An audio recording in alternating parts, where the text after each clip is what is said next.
Hello tout le monde et bienvenue dans l'activisme pour les nuls.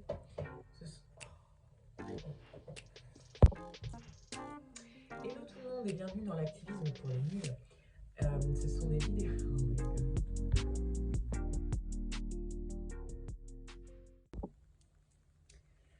Hello tout le monde et bienvenue dans l'activisme pour les nuls. Ce sont des vidéos éducatives très courtes afin d'expliquer des sujets compliqués mais plus simplement. Je sais pas pour vous mais moi la première fois en milieu activiste c'était comment dire intense. Il y avait des gens d'identités différentes qui parlaient de choses différentes dans un langage inconnu. Donc voilà, après il n'y a pas de honte à pas tout savoir sur tout, mais en y repensant, je me suis dit qu'à l'époque, j'aurais bien aimé avoir des vidéos faciles à digérer, histoire de comprendre un peu le concept. Donc voilà, c'est le but de ces vidéos, c'est de vous donner une base et après, à vous d'aller chercher plus loin.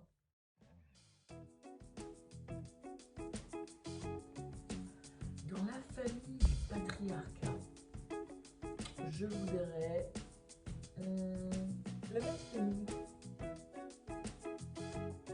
Le mansplaining, qu'est-ce que c'est?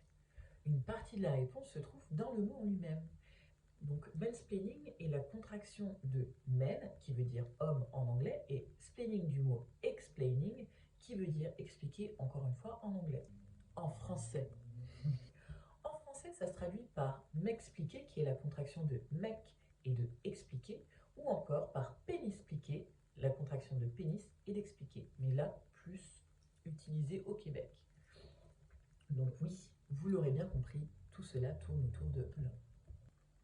Donc voilà, le mot mansplaining sert à décrire une situation dans laquelle un homme cherche à expliquer à une femme une chose qu'elle sait déjà, généralement sur un ton condescendant, un peu en mode je vais t'expliquer la vie, cocotte.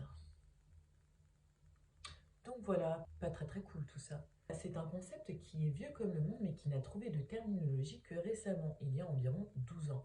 C'est un mot dont on rapproche l'origine à l'essai de l'écrivaine américaine Rebecca Solnit, essai qui s'appelle Men Explain Things to Me, qui se traduit en français par Ces hommes qui m'expliquent ma vie, où elle raconte une situation qui lui est arrivée dans laquelle en fait elle a été victime de mansplaining. Elle était dans une soirée et un mec a simplement essayé de lui raconter et de lui expliquer son propre livre.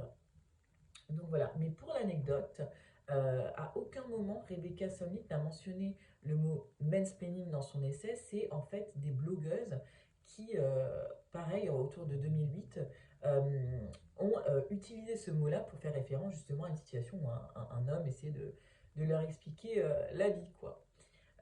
Donc voilà pour l'étymologie du mot.